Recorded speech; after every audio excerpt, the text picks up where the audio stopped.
I'm going to read a little bit here from Exodus.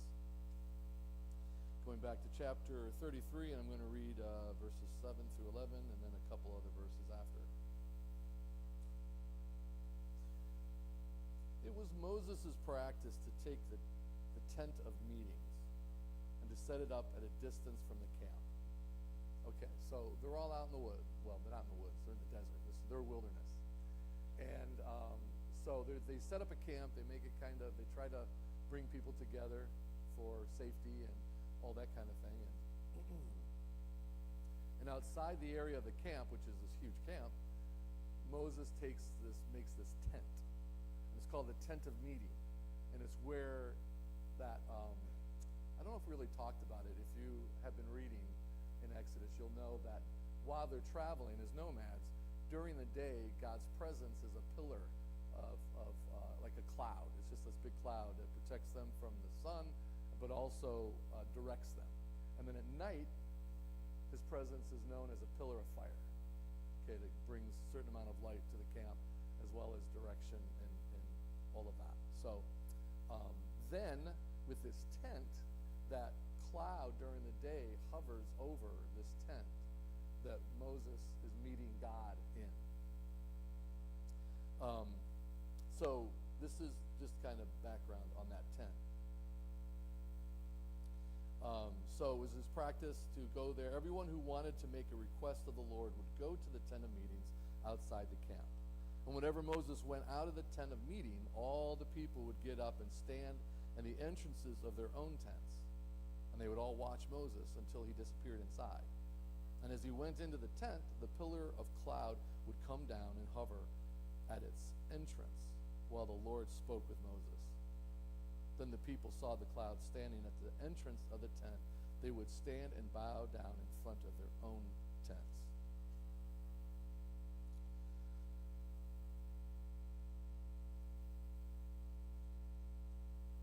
Inside the tent of meeting, the Lord would speak to Moses face to face as one speaks to a friend. And afterward, Moses would return to the camp, but the young man who assisted him, Joshua, son of Nun, would remain behind in the tent of meetings. All right. One more real quick here. And it's going to get really exciting, so hold on. Hold on to your seats. This is going to be crazy. All right. Verse 33 of 40. Yeah. So at last, Moses finished the work of the tabernacle. So they're building, they first started with a tent. I'm skipping, obviously, a lot, because there's a lot of reading. So in the chapters after what I just read, God gives Moses all the requirements of this new tabernacle. It's just a bigger tent, all right? But then inside of this is going to be, there's a tent in the middle. I was going to show a slide, but I don't know if it would be all that visually good, but maybe next week I'll do it.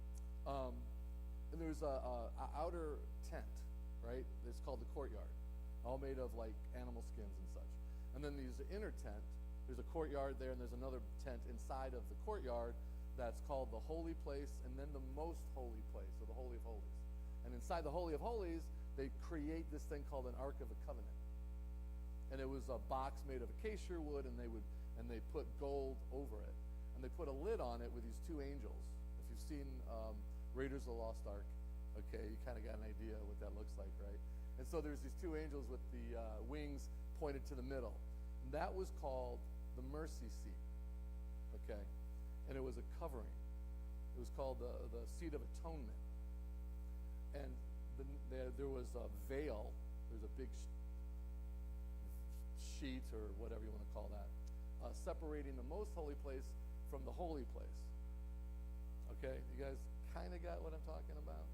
And then outside of that tent is just the courtyard, and they would sacrifice the animals. And once a year, God told the Levites, told Moses to tell the priests to go in once a year. They make a sacrifice for the sins of all the people, the whole nation, right? And they would sprinkle the blood on the mercy seat, on the cover of the Ark of the Covenant, once a year.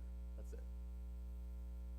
There was absolutely no sacrifice for individual sins that were called high-handed. In other words, If you did something intentionally, there was nothing you could do to be granted forgiveness except for God's mercy and grace. It's always been that way. There is nothing that we can do that obligates God to forgive us. He forgives us purely because he loves us and he wants to forgive us. All right? You guys understand that? But the sins of the nation, he would allow them to sacrifice this bull, this big animal. And I think all the sacrifices in Israel, quite frankly, was a sign of loss. Because sin costs us something. When we get super selfish and we do things our way, it's always going to cost us something. And God seems to be very visual. He knows that we're very visual. So all of this, the title of my sermon today, I actually had AI help me because I was trying to think of synonyms that would work with people. And they came, and Grok came up with Pelts. Oh, I was like, yeah. God's dwelling. From Pelts to people, God's dwelling so feeble. All right? So God chose to show himself in the tent of meeting first. Then he shows himself in the tabernacle. Okay? Then he shows himself in John 1:14. In John 1 in the New Testament, it said, in the beginning was the Word. And the Word was with God, and the Word was God. And then in verse 14, it says, and the Word came and dwelt among men. And that word dwelt is the Hebrew word tabernacled. God tabernacled amongst people through Jesus. And then in 1 Corinthians, it says, do you not know that you are all the tabernacle of the Holy Spirit? Do you see from Pelts to people, God's dwelling? It's like he picked.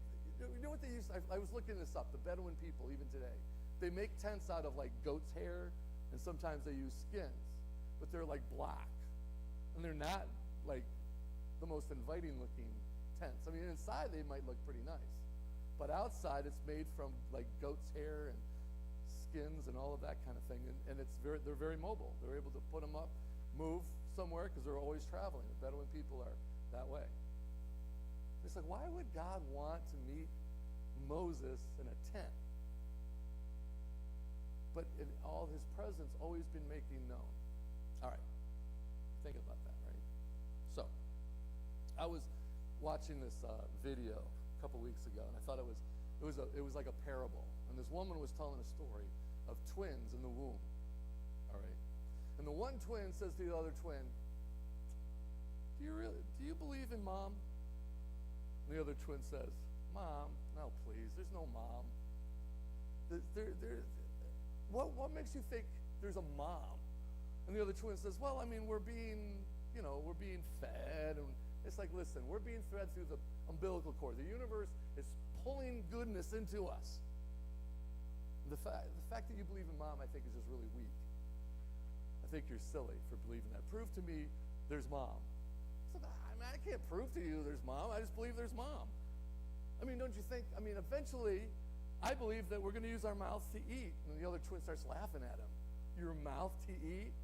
Yeah. And then even maybe breathe oxygen into our lungs? Oh, that's absurd, the other twin says. He's like, well, next you're going to tell me these appendages of ours are going to let us walk? And he's like, well, yeah, that's what I was thinking. And he's like, where are you going to go? You're like tied to this cord. You're only going to go a couple of feet. He's like, so you don't believe in mom. He says, do you believe in life after delivery? Well, no, I don't believe in life. This is it, man. This is as good as it gets, so enjoy it, because this is it.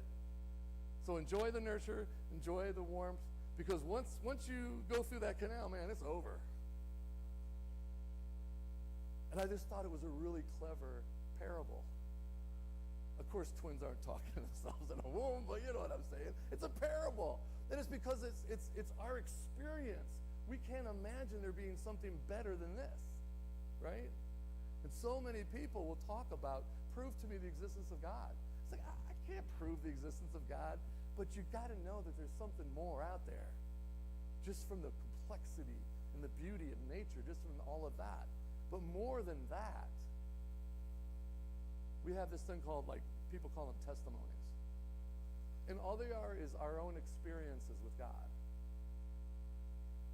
God's presence has become not something that he hovers over a tent, not something that he brandishes at night.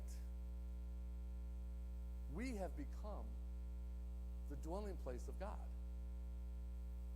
And we are the ones who represent God visually to everybody we meet. So I ask you, when you're driving, are you showing God to these people? I'm not. I was so convicted this week. I was thinking about my driving. People don't look. They don't care. They deserve to be in an accident, just not with me. And I started thinking, Mike, why are you always in such a hurry? I don't know, because it's point A to point B, man. Got to get there. What are you going to do when you get there? I mean, is it really that? Because I'm not a late guy. I'm always a little bit early. I hate being late to anything. If I'm not a little bit early, I feel like, oh, I'm late. Right? I got that feeling inside. It's like, oh, I hate being this late. Wait, you're like 5 minutes early. I know. I'm sorry. I should have been here at least 10 minutes ago. So when I'm driving, I'm like, and of course none of it's above the speed limit because I don't speed. Just get that straight, all you police officers out there. I'm just going, and I have an agenda to get point A to point B, and I need to get there. I need to do my shopping. I need to do the thing. I need to do what I got to do. Then I got to get home and I got to sit. Okay? I got to just sit, just relax. Think about what I need to do around the house, become overwhelmed, pass out, take a little nap. Prepare for my sermons Saturday night. No, just kidding. That's a joke. Thank you for laughing, Megan. I start thinking about and I know the Spirit of God is in me. Not because I'm so good, but because I know that, it's really hard to explain.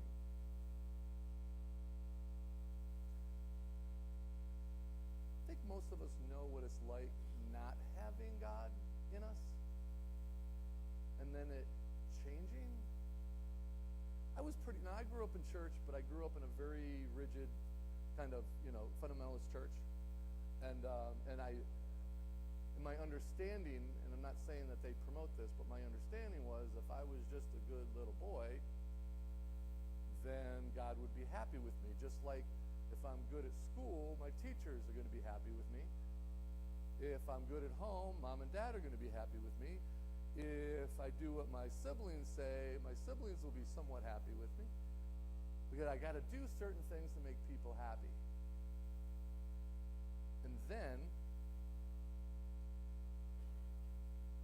I believe, and it wasn't ever anything I heard, but I believe that God started telling me. It was something in my heart, in my head. It wasn't like voices or anything. But it was like, stop trying so hard, like, to be good. Which was really weird. I'm sure someone had to have said something to me. I can't remember what. But someone must have said something that sent a thought into my head, like, wait, that doesn't sound right. Have you ever felt guilty for doing the right thing? Case in point, God says, I want you to give your children to me. Now, all of my children I gave to God, dedicated to God as babies. I was like, Lord, these are yours. Your children. I'm giving them to you. And I brought them back down. And they lived with me. And they went through all the things that kids go through. And every time something bad happened, I was like, God, they're yours. It works that way, right? Okay, it's fine, whatever. You belong to him, not me. He's like, no, they belong to you. You're their parents, you're their caretakers. Teach them, treat them right. Teach them the ways of God. Teach them the ways of right and wrong. Teach them a work ethic. Do those things that you know as a parent you need to do, but allow me to guide them in life, in the way of life, in the spiritual realm. Teach them what they need to hear. Love them unconditionally. Be an example to them. But I will take care of the rest that you have absolutely no control over. And so as they got older, it was easy for me to say, here they are, God. And then they brought them back down, and I raised them, or reared them, excuse me, proper grammar. Raise cattle, rear children, I guess. And I was fine with that. Man, until they got, like, at least one of them specifically, got into that pre-puberty area, and they start getting a little bit of an attitude, you know, a little independence. And you're like, oh, no, you're not. You see, what I was taught when we went to church, when I was a kid, it was my dad, my mom, my sisters, my brother, and me. And we sat there. And we sat there good all during church. Not a peep out of us. Because then mama would look at me and I'd be like, every so often, probably told you this, but every so often I would feel a warm nose and lips on my ear saying, if you don't stop, you're going to get it when you go home. You know that warm, hot air going in your ear, and you're at first that you think it feels kind of nice, and then you realize it's mom, and then you're like, oh, crud. Now I'm in trouble. Now, by God's grace, I'm going to be so good that she's going to forget. Right? Sometimes it worked. Most of the time it didn't. And then I had kids, and we sat down. 3 boys, okay, my mom and I had 2. And I wasn't fully, I was so compliant. I was so good. Anyway.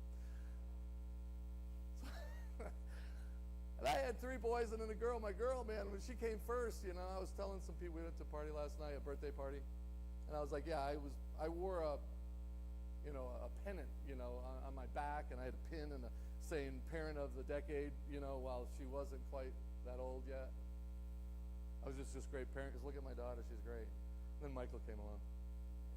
And he got to that certain age, and it's just like, whoa, Nellie. And then someone ripped off the pen off my chest. Yeah, you know how it goes. And then you start to feel completely vulnerable, and it's like, okay, God, how do I do this? How do I do life with you in me? How do I do this? I'm supposed to be somehow being an example. I felt this compulsion to be good enough so when people saw me, they were like, wow, that's a good person. Oh, well, I'm a Christian. Oh, that's why. Wow, maybe I should be a Christian now. Never once did it ever happen in my life where someone said, Mike, you're so good, I want to be like you. I did not coin that song, I want to be like Mike. That wasn't me, although I sang it all the time. That was for Michael Jordan, the basketball player, not for me. But I would say, I want to be like Mike. I want to be like Mike. Yeah, that one, you guys are like, no, shut up. It's really inappropriate right now. Nobody ever said that because nobody was looking to me as some kind of savior. When I started in ministry, they would complain to me, my pastors, the professionals would complain because they said, you're being too vulnerable. Don't be so human. You got to teach the ideal. Don't preach the real. Don't let them know what you're really like. They're not going to want to follow that. And I'm like, I don't want people following me. I want them to follow God. Well, we've talked about this before. I don't feel like, because in some churches and some theology, the pastor's like the lead shepherd or the lead sheep, the first among peers. I'm the lead sheep, so I'm the strong one. I will guide you toward Jesus. Just follow me, young sheep, and let me show you how to walk, how to talk, how to dress. I will show you. Follow me as I follow Jesus. And I know me. I start out pretty good for a few minutes. And then I see something scurrying. I'm like, oh, what was that? Oh, interesting. And I'm over here, and all the sheep are following me off the rail somewhere into the woods. And I'm like, wait, what do you? Oh, shoot, you're following me. I was just looking over here for, where did Jesus go? Like, no, I don't want you to follow me. I want to be the sheepdog that's kind of like herding people toward Jesus. And it's like, well, you're not supposed to. That's not what the Bible doesn't say, sheepdog. The Bible said, I'm like, listen, and I think most of you who've lived the Christian life for any amount of time, how discouraging it can be to try to be something that you're not. Because you're being told that's what you're supposed to be. And God's like, I want to tell you what you need to be. I am the one who fills you. I'm the one who's come into your life. Allow me to lead you. You can get all kinds of information. People can be encouraging, they can be challenging, and you consider all of it. Please consider all of it. But at the end of the day, we have to live our lives according to God. He's in us. And then as we live our life, he's like, I want you to shine my love, to shine my grace, because that's what people are going to want to see. It's not how well you behave, although that's part of it, because obviously if you love people, you're not going to treat them really poorly. I don't love any of the people that are driving those streets when they're crazy. I'm like, how do I love those people, God, when they're behind a wheel in a car that I can't even see?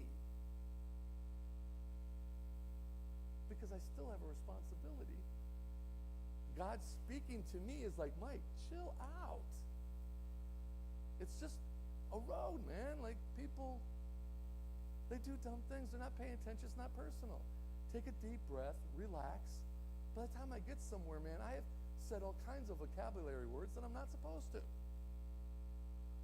I'm really frustrated. It's like, man, all that frustration, all that agitation doesn't need to be there. Take a deep breath, relax, slow down, and just keep moving, man. You'll just get there in one piece. Just chill.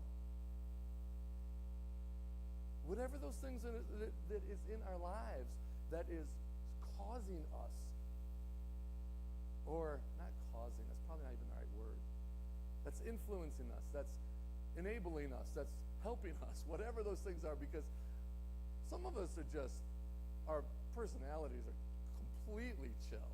We drive slow, never in a hurry. So you're the ones who drive me crazy, right? Because you're like, it's, the speed limit's at least 40, and I think technically it's 45 and a 40, because the cops will give you at least 5, right? So if you're going 40, you're really going 5 under, right? And then if you're going 5 under, that means, oh my gosh, why are you on this road? You're going 35. I got to pass you.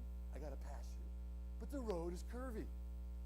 I'm not going to risk my life intentionally. But for Pete's sake, you're going 35. So what do we want to do? Ride up on their back end to follow them. I usually go 5 miles over. Not here, if any police are listening. And I got someone coming up on my back end, and they're riding me close. I just flip my rear view, flip my side mirrors, and I just go the speed limit. Oh, that feels good, doesn't it? The person behind me screaming. Ah! And I'm just going slow. And I'm like, wow, Mike, dude, what do you, don't be that driver.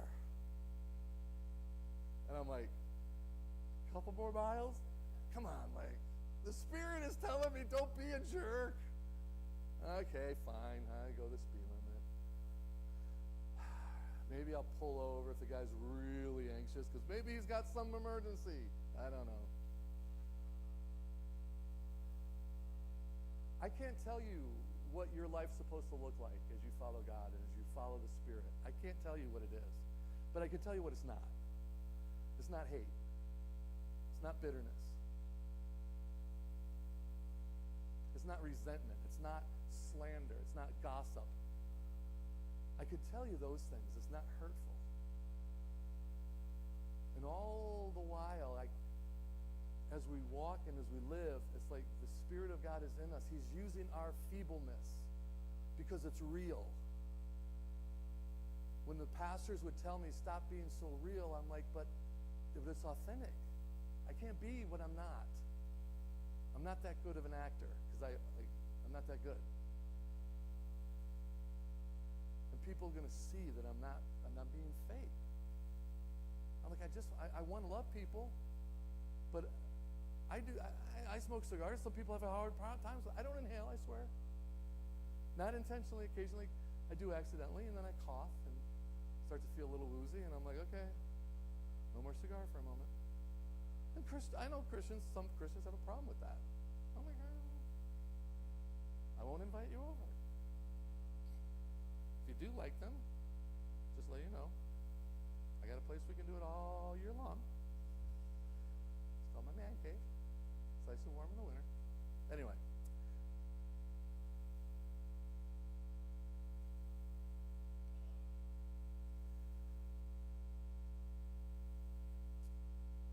God loves us.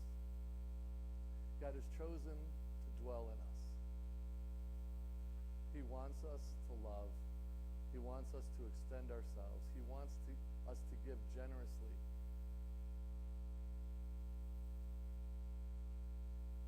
There's no set amount of time or money. There's no set amount of things. It's all the Spirit of God leading us. Being humble, being submissive and saying, God, please lead.